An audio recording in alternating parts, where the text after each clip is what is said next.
Alrighty, welcome everyone. I'm Teeaboo, and I am back for more Hyakano. And I just opened the episode that we're gonna watch, and it's titled "Just When You Thought," well, just when you think it's a hanky panky episode. So now I have no idea what the fuck is going on. I had a whole thing I was gonna say too, and that just swamped me. That's so great. I posted the first episode of this show up on YouTube finally and got a wonderful response back of a bunch of people being really excited and really pumped to be seeing this show on the channel and very hopeful for something good and something positive, something ongoing for the channel. And that just gets me going. It gets me going. It's like watching comforting, cute anime. It inspires me to do things too. And watching characters be nice to each other makes me want to be nice to other people. Having people enjoy the stuff that I'm making makes me want to put out more stuff. So thanks for all the people who wrote kind things. And also thanks to the couple people who expressed some vitriol and some anger over not posting frequently. I get that can produce like a sense of disillusionment. Uh, uh, and I understand it really deeply because I feel in myself a sense of like self-betrayal. That's part of the problem with like depression and anxiety is that they prevent you from doing the things that would solve them, and you can be very much aware of that and still be stuck in them. It's fascinating. But that's not really what I want to talk about here at the beginning. What I really want to talk about is this cute, cool show that's reinvigorating some of my love for anime. And I like it a lot. And it's making me appreciate some things in my real life a lot too. I woke up this morning thinking about the different characters in this show and how we're going to end up with 100 of them. And, it's unrealistic for me or most of us to look toward having 100 partners. It's crazy. But thinking about the aspects of each of these characters, I was wondering if we could pull one descriptor for each of them as a positive phrase or characteristic that we would want applied to any sort of partner. Instead of looking at these as 100 separate people, look at them as like all embodiments of the the divine feminine. All embodiment that's so silly. That's so silly. All embodiments of the set of traits that one might want in a partner. So what do we have? We've got Hakari, who's really cute and really likes you. That's a pretty big set of traits. We've got our tsundere, whose name slips my mind and I need to know. Karaneinda. Who is headstrong and has her own ideas. That's one way we could nicely say tsundere. and then we have Shizuka here, who is dreamy and is like, oh no, that's not the word that I'm looking for, but is like has her own passions that she's really interested in, and struggles that are worth struggling against. I don't know. I want to go as we continue and figure out what it is that makes each of these characters tick, and then see if I can figure out a way to to cherish that piece of the people in my real life who really exist. And treat this as an exercise, this show as an exercise in the recognition of all the different various things that make people interesting and worth being around. Because everyone is dozens of people in lots of different circumstances in different ways. Everyone has tons of different traits and characteristics that can be looked at in different ways from different angles. And a show like this ends up doing a lot to parse those out. And by giving them separate faces, sort of makes them more solid in some way and makes them more cherishable and noticeable. I think we tend to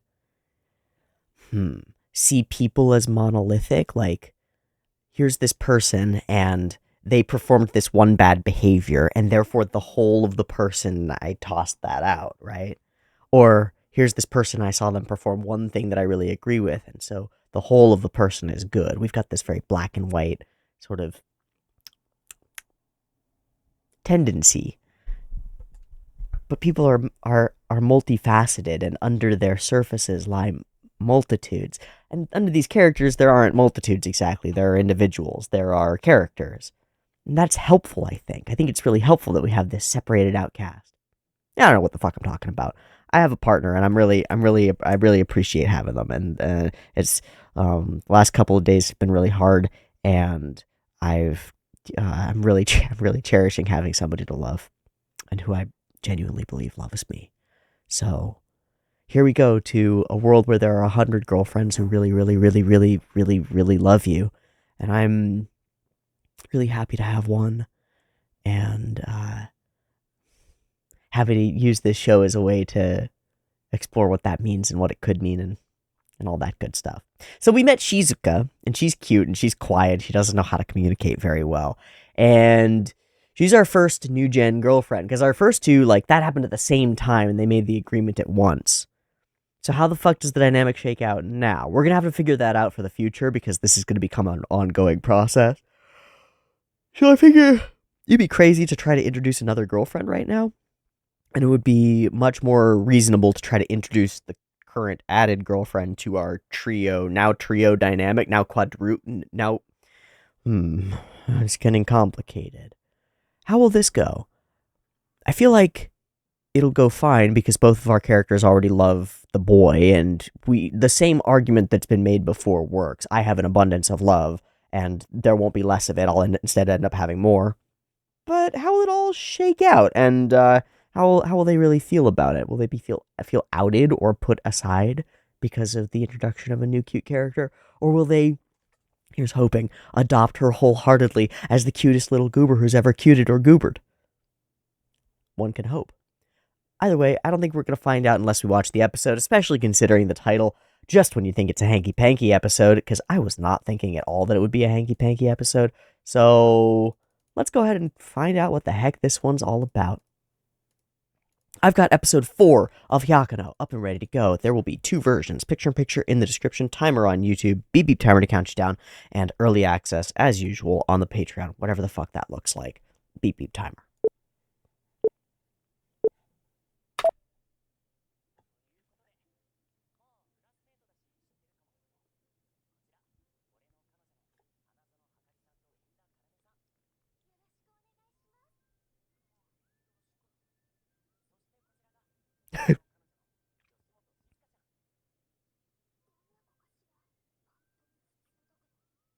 Okay, we're fine with it.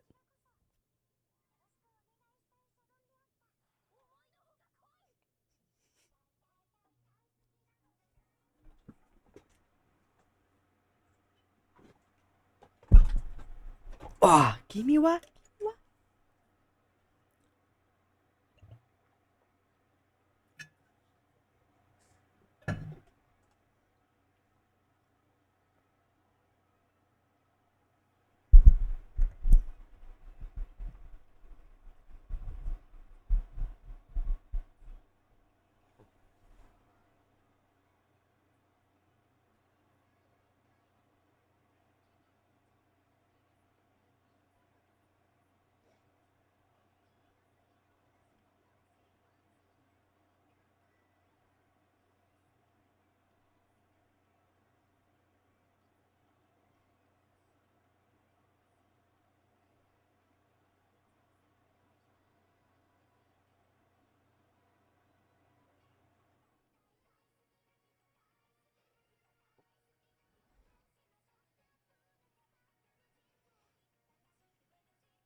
That was a full can!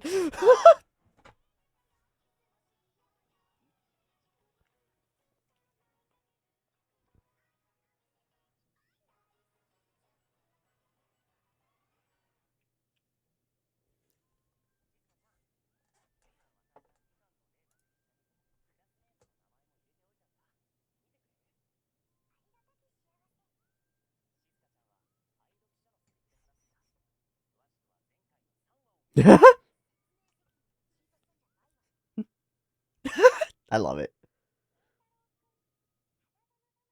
Don't know.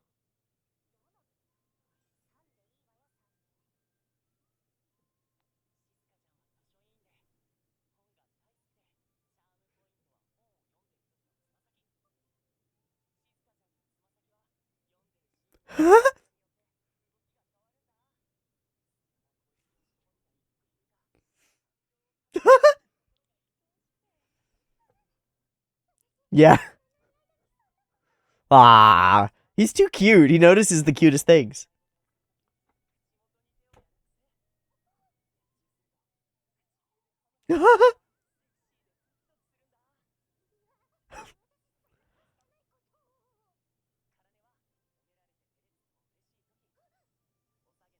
Aww. It's not like I'm cute or anything.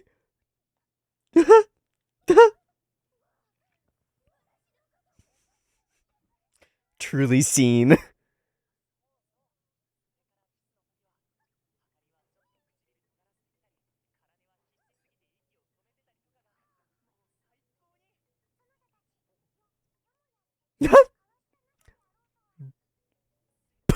Seppu?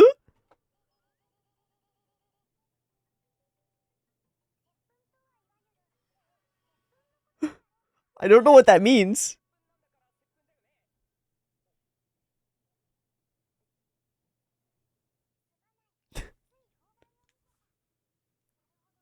Oh, yes. Okay, good.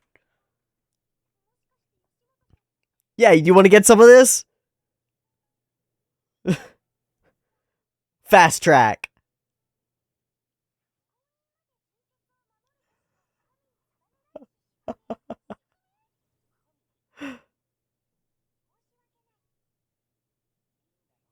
Yeah.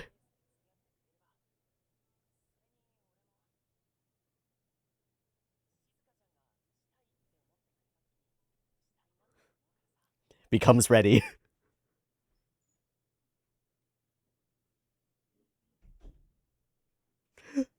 Right now, baby, right now.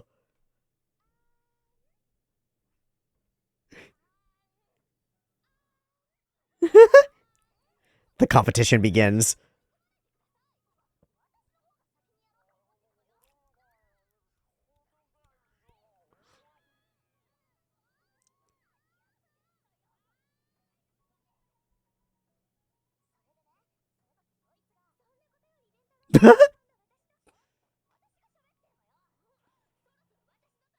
We gotta figure this part out.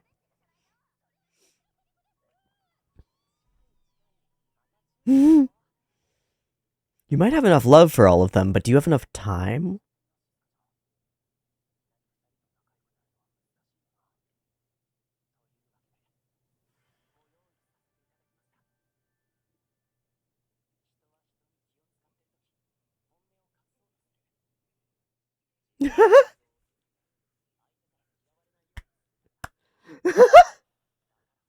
The battle of subordinates. What is this? What is this scene? It's incredible.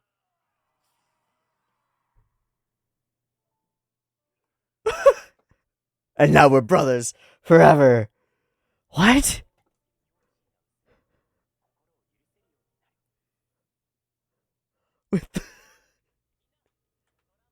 Insane. Oh no. Is that not common anymore? Oh shit, it's gonna be a hanky panky episode. That's dumb.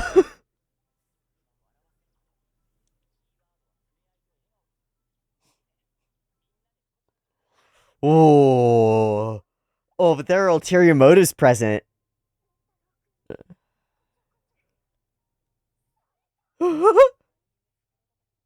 Yeah, this has changed. Everyone reveals their feelings. Nope.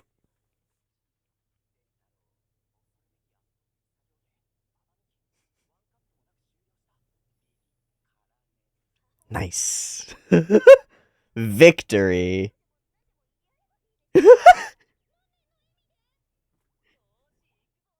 Oh no. I'm going to be tickled.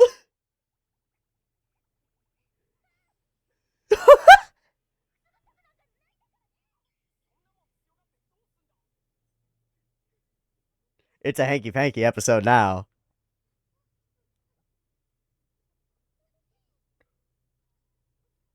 Praise be.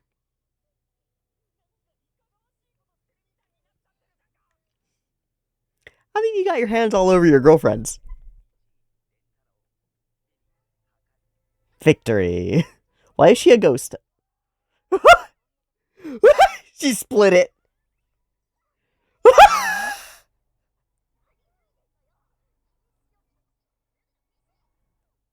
Oh.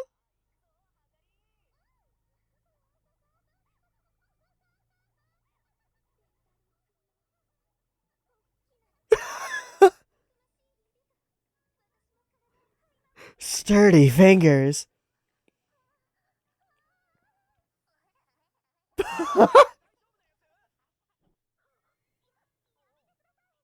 Maybe Hakari's just horny.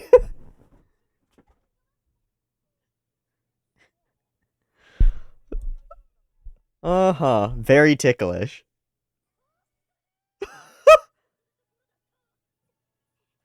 Extapy?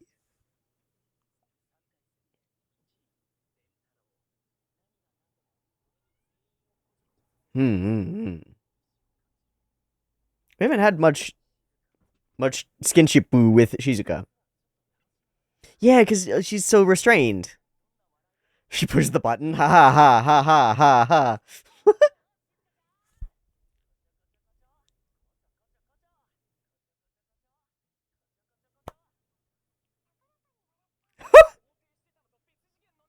That's exactly what I expected.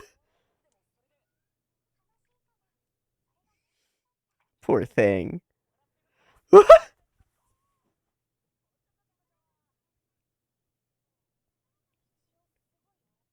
She's laughing really hard in her own way.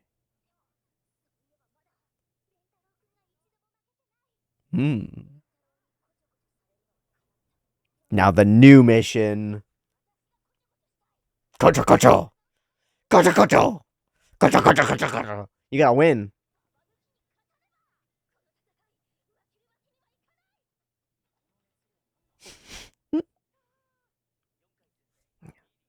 Who won though?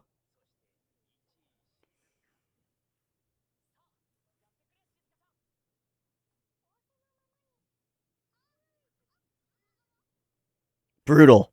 Be brutal with it. This is gonna be so cute.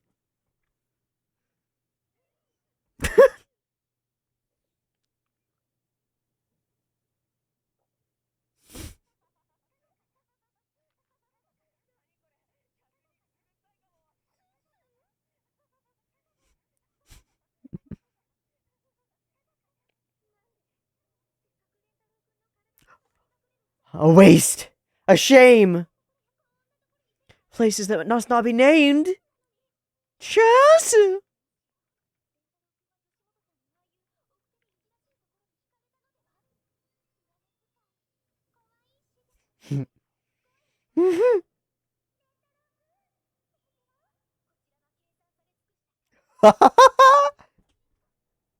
She's a monster. Oh my god. Okay. No, okay. Truly a premium floof.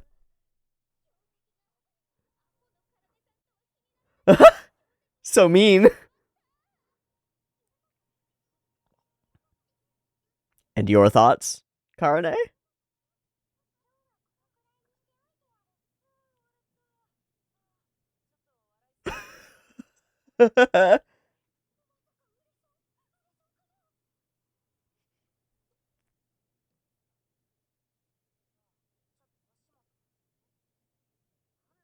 Why didn't you touch him in all the places that cannot be named? Yeah, we finally get a face down without him here. That was gorgeous. That cat running away was beautiful.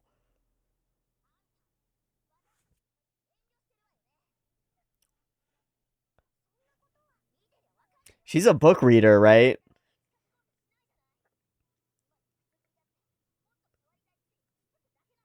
Ooh.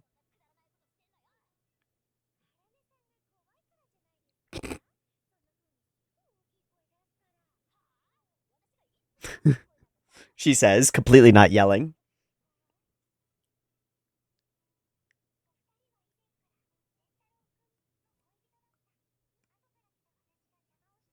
Hmm.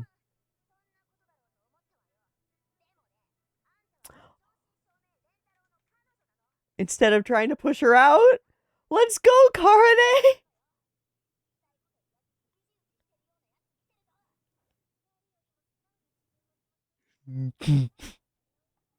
Leave it. She's right.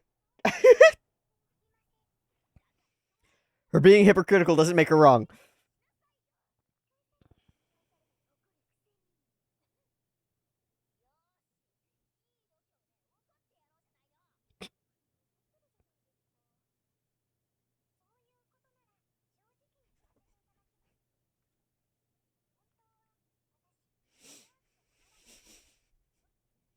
That seems more reasonable. I don't think it's you, dude. I think it's the situation. Fuck.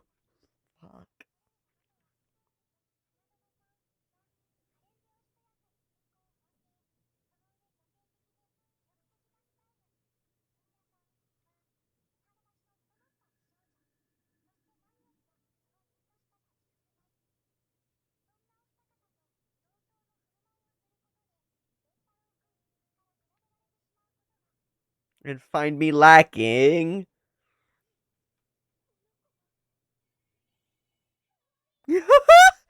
Yes, we got them. All right. You're so cute.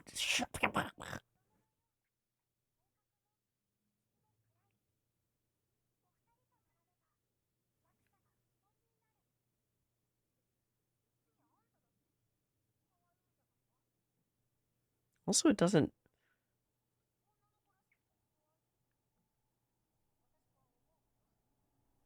Huh.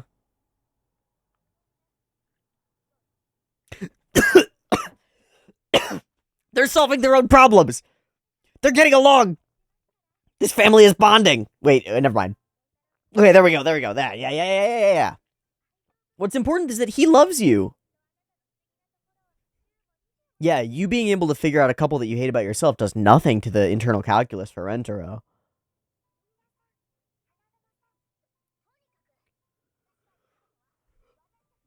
I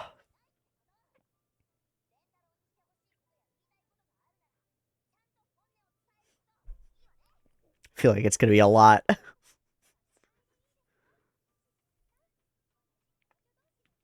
Kanajodoshi.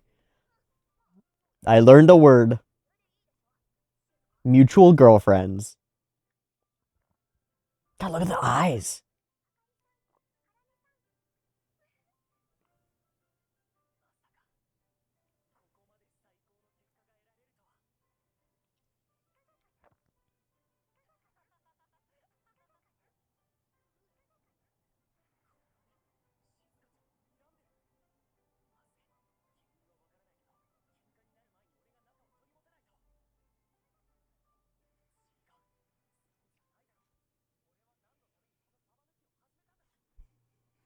Get the real truth out.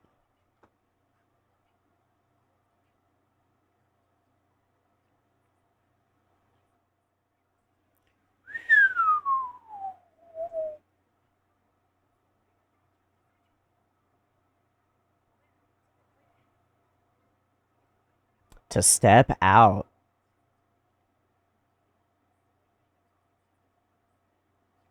Yeah, the dynamic establishes itself. It really does make me so pleased. It's so cool. Oh shit.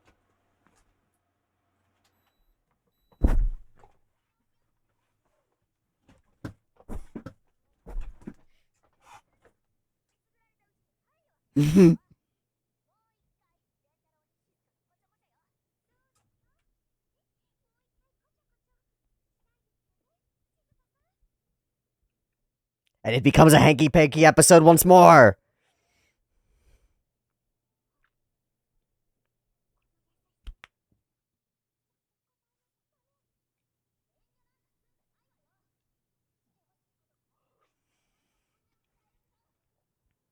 Kisu? That's my idea, is that she actually wants to kiss him.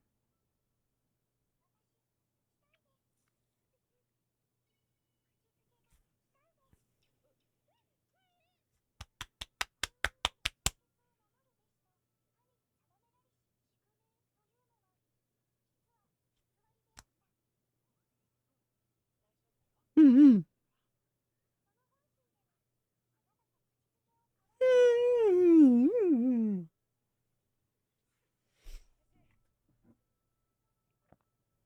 Mm-hmm.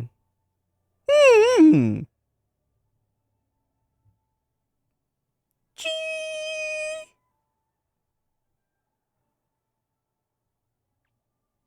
Fuck. We're gonna do a head pat into kiss combo?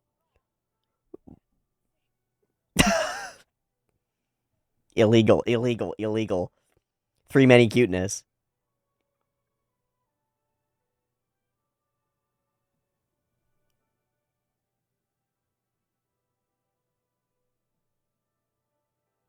Ah, shit.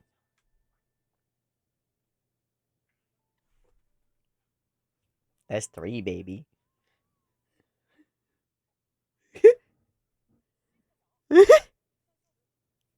Nope.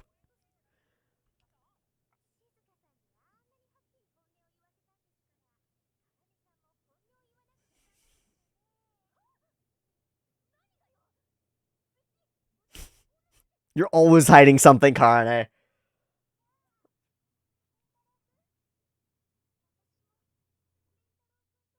Puppy dog eyes and everything. She's a monster. She uses her powers for good, but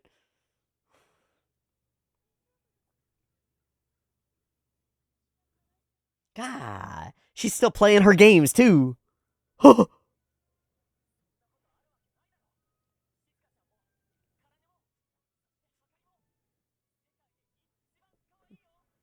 Mm, that's it.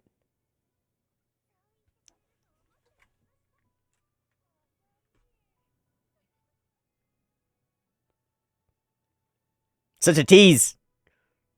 Oh, that's beautiful. Why are the eyes always so pretty? They make me so. And you're next.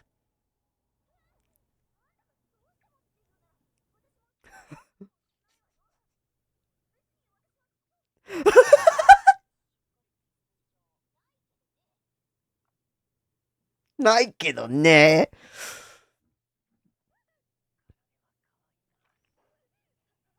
Explosion.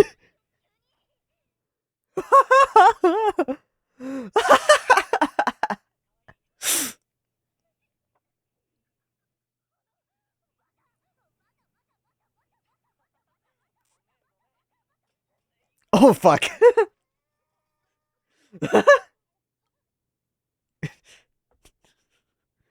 Actually broken. Oh.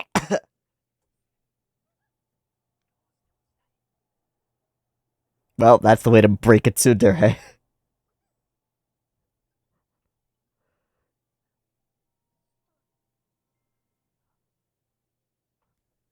Wonderful. I Okay, has there been a show that's been this character expressive since Bocchi the Rock?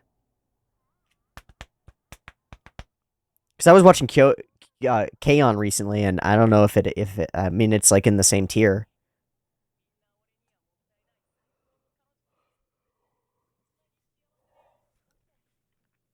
It's more like Bocchi, though.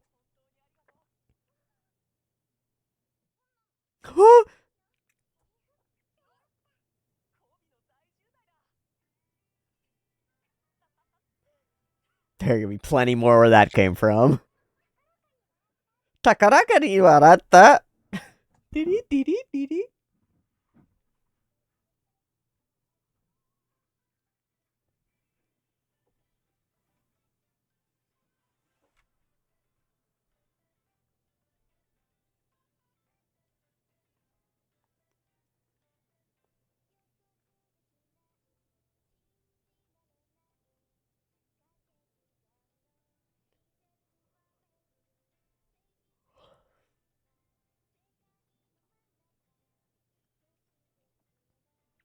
It's not like I'm happy that you called me or anything. Baka.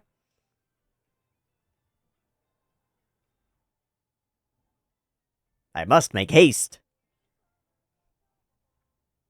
Alright, so Math Girl next, me think. 80 Nano.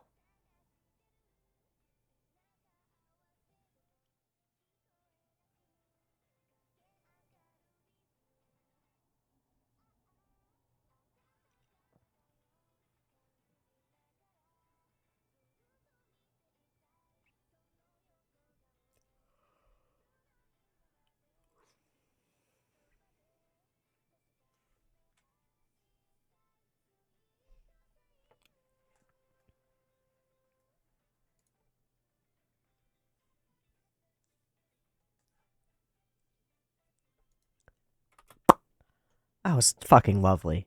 I mean, the episode is thematically relevant and or thematically resonant and powerful and does its thing as well as it possibly could have, I think. I'm struck by a couple of other things about the episode and about the show in general. I've had I've watched some other shows in between. I've been watching some like dumb, silly shows with Seraph and watching some KyoAni shows with Kayana and stuff. Touching back on some of my like favorites in this kind of a genre, in a genre where there's like cuteness going on. And there are aspects of this show and the way that it's run that evoke my favorite pieces of those others. The bursts of emotionality as the punchlines for jokes, as visualized in our characters, whether that's our characters' eyes becoming all goopy, or when we cut away from our characters and they're in the background and they're in sort of a funnier position, like maybe more chibified or something similar. They land really well. These fast pops to like different background, funny stuff going on, little silliness. They land so well. It flows piece to piece to piece perfectly. It flows joke to joke to joke immaculately. And I'm kind of just struck by that for the first time of kind of recognizing it. Our whole show sort of takes place on top of this building, and that's the only environment that we really need. And it gives them the ability, I think, I'm guessing, to be really crisp with character animation. Not like overly animated, not even overly, fuck, I don't even know. It's just hyper expressive. And what's being expressed gets into my head. I feel like what it's trying to convey to me lands every time. I feel like when we have these scenes in the end, for example, where each character gets their kisses and then is in the background being sort of having become goop, these are like the perfect visualization of them becoming happy goop. Does that make sense? It's like the scene is a perfect visualization of like a romantic, cute kiss 3 times with different characters and slight differences in each of them because each of them is slightly different. And then afterward, it's like a cutaway to a punchline. The punchline is the visual, and that accents it, and it accents it perfectly. And this is showrunner stuff. This is stuff we see this in like the good episodes of Gundam and not in the bad episodes of Gundam. We see this throughout decades and decades of animation. Is can you get these slight visual gags to land as solid jokes, as solid, not even punchlines, but accents, like finality points, periods, on the end of your scene? Can you make that scene then flow into another scene? Can you bring that into the next scene and put us into the next set of characteristics and the next interaction and make that land in a funny way too, and still have that comedy going on in the background, knowing like that this is a it makes me so excited. It makes me so excited because this is dumb shit anime. This is dumb garbage, right? Right, everybody? Let's not mince our words. This isn't an anime that's meant to change the world. This isn't a show that's trying to convince you of a new paradigm for reality on a broad scale. This is a cute show about dating a bunch of girls. It's cute and it's funny and it's a sort of a wish fulfillment and a parody of wish fulfillment and a parody of all romance shows in that sense. It's all of these things, right? But in a lot of ways, it's like, this is dumb garbage, right? That's what anybody over 40 would probably think of it. This is dumb garbage. Who cares? I care. It conveys meaning and purpose and characterization of characters to me. And it demonstrates that the people working on it have the ability and the wherewithal and the mental capacity to make that happen. And also the ability to work together as a team to bring it into fruition. Fucking awesome. Fucking awesome. I get this way when I watch shitty anime. Like the shittiest anime. This is great. This is quite great, right? But the shittiest anime, even the most garbage stuff that's just like dime a dozen seasonal trash isekai, I still watch it and I'm like, damn, a lot of people put their life, like blood, sweat, and tears into this thing. And there are pieces of it that actually work, and mostly I get really upset about the whole production being this this exploitative hellscape that doesn't produce the artistic potential of the humans involved in it. It's like, no! And then I see something like this, I'm like, wow, some artistic potential is being realized here, isn't it? It feels like it to me. It feels like it's making me realize things about what art can be. And it's a dumb show about cute girlfriends. There's more than that, though. There are little things, like the through line of the cat, who is present throughout the episode, and gets accented really heavily when we get this standoff sequence, and we get this moment of, I thought, really fun animation from this cat. maybe the most standout to me piece of animation in the show so far. It's something out of an old film, I would think, right? Maybe not Ghibli, because cats, but something out of an old film. It's gorgeous. Where the hell did that come from? I don't know, but it stood out to me and it made me happy. It made me feel things. I don't know. About a cat. So there's that through line. There's the actual resolution of the conflict. There are the ability that your boy has to actually recognize just cute things about his girlfriends and be the best fucking boyfriend. Take notes about taking notes, right? Like, take note of the things about the people in your life that are cute and that you find endearing and then tell them about them. She denies herself regarding the kissing thing. They certainly don't. And then he realizes what's going on. And we get, it's sort of two in the episode. We get this incredible sort of Sakuga-esque battle sequence that's entirely an aside. It's entirely separate, entirely it's like a Family Guy scene, right? Where Peter goes like, "Oh well, that reminds me of the time when like bang bang bang," and then we go to a separate scene that's elsewhere and just a flash away to that one gag. And this is just a gag. This is a gag about salarymen trying to one up each other by being more deferent and then fighting over it. Like, and it's incredible.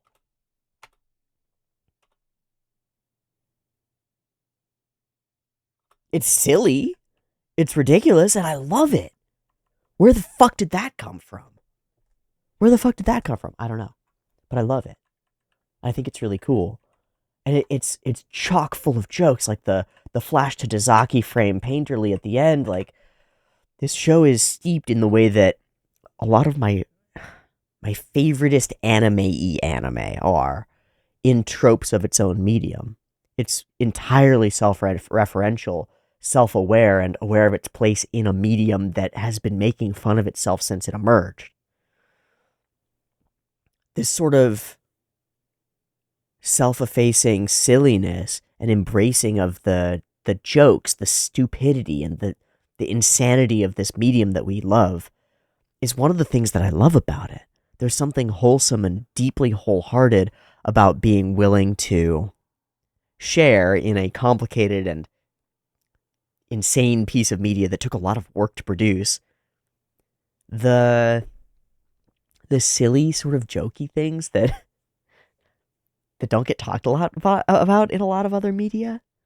Like, anime is almost always aware that it hypersexualizes its characters, and in modern anime is almost always aware that it's silly and dumb, and people think of it as like the place where JoJo's fights happen, and so it does JoJo's fights. And there's something about that I think is echoed in this episode. There's something about honesty. There's something about wholehearted embrace of self that rings true here and rings into me as well. And maybe it's the piece that Rentaro brings to the table, is a wholehearted embrace of himself, including his oddity, his desire to have lots of girlfriends and the weird curse that he has, but also this ability that he has to bring that out in others, in this episode very explicitly, by creating that space for them and hoping that it would go down this path. But throughout our episodes so far, it's been the same. Rentaro has a capacity to get people to say their embarrassing truth in a way that allows them to fulfill it. And I think anime does the same thing for a lot of us. I think a lot of us have there we go. That's it. Ah, shit. This is gonna be a big revelation for my internal self. Like, more than for this show. It's gonna be about anime as a whole, so bear with me. Rentaro has this ability to get people to express their true self, even if they're embarrassed by it, in a way that allows it to become fulfilled. Like, to come to fruition. Take that piece of yourself that you deny, and then bring it out and share it in a way that enables it to be fulfilled, right? I think anime does that for a lot of us, because all of us, broadly generalizing, right, have a need for human connection. We can get that through shows. We've talked about this a number of times. If you've been around any time, I've talked about the masking effect, or the other stuff from the book Understanding Comics. We can relate to characters who aren't human sometimes more easily than we can to characters who are, like, actually people on screen shot by cameras. Cartoons allow us to relate better. We all need to relate to other human beings. We all have a desire to be a part of a story, or a feeling or sense that we're already part of one. I think that there's a through line in a lot of the shonen, for example, the big shows that really resonate with a lot of people, of characters who defiantly and wholeheartedly express their truth and pursue it, regardless of what the world thinks. Naruto wants to be the Hokage, Luffy wants to find the One Piece, et cetera, you've got all these characters who go against the flow of reality in order to pave their own way, and that's something that most humans don't get to do. Like, mostly we don't get to do that. Mostly we read about that in our stories and then go back to our work jobs and our work lives and our day-to-day existence. So there's something about anime that lets us experience in a wholehearted way, without danger, experience those lives that we don't get to live, those things that we don't otherwise get to interact with. I've viewed it for a long time as a perspective sharing mechanism. I can watch a show and experience through it some piece of the perspective of the people who created that show, and that's valid and reasonable, and I think really important. But this is an aspect that I hadn't perhaps considered in earnest. Not wish fulfillment exactly, but a mirror, a reflection of possibility, a set of options presented in fiction, in fiction that's far away, so that it doesn't confront you super strongly with like things that you're doing wrong, but instead simply presents ways that could be. Heroes that can act really heroic. Characters that can speak their whole truth and be heard out effectively. Yeah. There's something to Rentaro. There's a reason that he's our protagonist and he's written the way that he is. It's a pretty powerful thing, I think, and something that I want to look up to. Like, really worth striving toward, I think. That characteristic, the characteristic of being able to get other people to reveal their internal truth and to go for it, to get it. That might be why I'm doing this. Might be closer to why I'm doing this than any other reason that I've given so far, or come up with so far. Is it about the shows? Or is it about the people? They're not mutually exclusive. But it's a question for me. Is doing this about the anime? Or is it about you watching? Is it about the thing that I'm doing, the process, the sharing? And is anime simply the springboard for that? I think that's more like it. Through this medium that connects and has been a potent force for connecting me to others, in person and throughout my life, still is. Through this medium that connects, I see the opportunity to do what he's doing for the rest of us. Because at some point in my life, anime did that for me.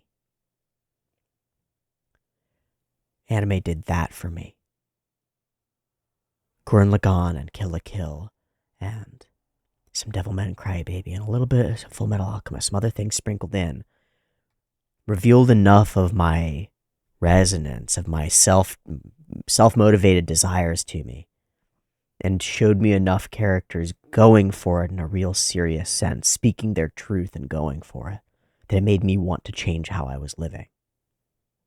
And I've wanted since then to share that possibility with others. To be like, there's hope, and maybe you can find it here. Is that insane? Is it insane to find hope for the future In goofy romance shows? Probably.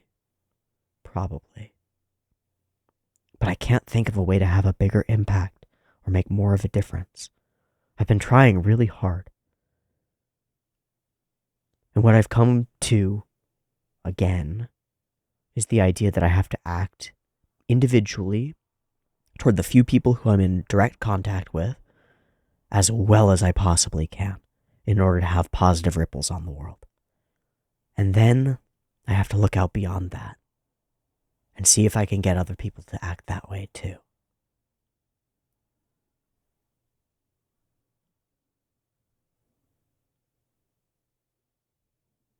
I think that's what a lot of these shows are trying to do. The people creating them are trying to do with them. I think a lot of them are vehicles for the altruistic manipulation of the collective human consciousness.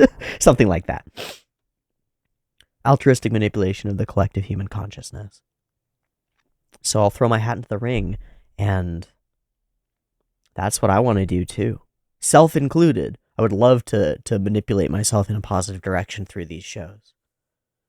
And if watching characters like this be loving and good to characters around them and seeing it like directly reinforced in the faces of the characters and having them be happy about it helps produce neural pathways in my brain that make me better at being good to other people, or convinces people that maybe there's a chance that they could do that too, or that there's a path of like, be a hero, fight against the things that are like holding you down in your world and causing harm to those around you, and try to be nice to the people around you, and you could do that and live a life well.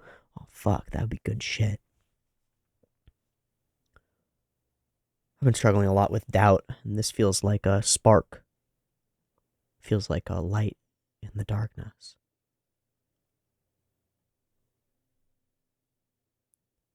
Because one thing I believe in is people. The question is how do you get people to believe in themselves? And I think Rentaro is a pretty good example of a person who's doing that. Fictionally, in a silly way.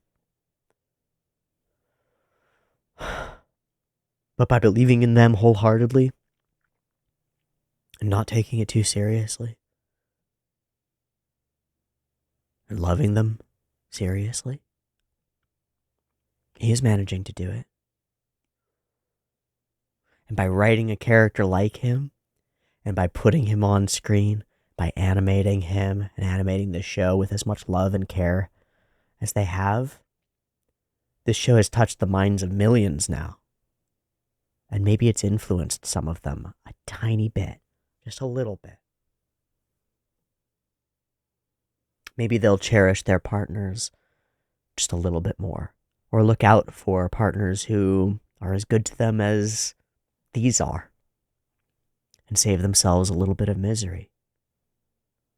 Either way, I resonate. My heart rings out for this show, and I'm so glad to have been watching it. Cool. Trio together. Problems resolved. At the end of it, Shizuka has all these things about herself that she doesn't see as valuable or good enough. She compares herself to the other girlfriends and finds herself lacking.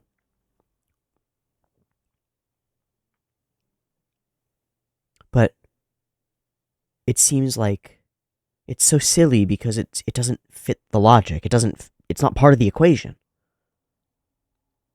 The equation's so simple. He loves you. And I don't really think you need to have a why for that. And I don't think you can really argue against it either. It's like, yeah, but I'm short and quiet and reserved. It's like, okay, and those aren't part of the equation. It's that kind of thinking, that kind of love that guides Rentaro forward, and I think makes him a pretty cool character to look up to for me. I'm really enjoying this dumb show. Dumb garbage though it may be, it's my dumb garbage, and can't nobody tell me different. Thanks so much for watching it with me, and for dealing with my blather here at the end as I comb through my perspective on existence and try to figure out how to make it better. It's what I like doing. Sorry. Thanks for watching this week's episode. I'll catch you next time for more Yakano. 1 bajillion girlfriends who all want to grow your girlfriends. We're up to 3 now. If things keep going this way, I think we're going to be getting a new one next episode. And I'm quite excited because I think it'll be the coup d'oeil with the math stuff. But I don't know. In any case, I'll see you next time for more. Peace.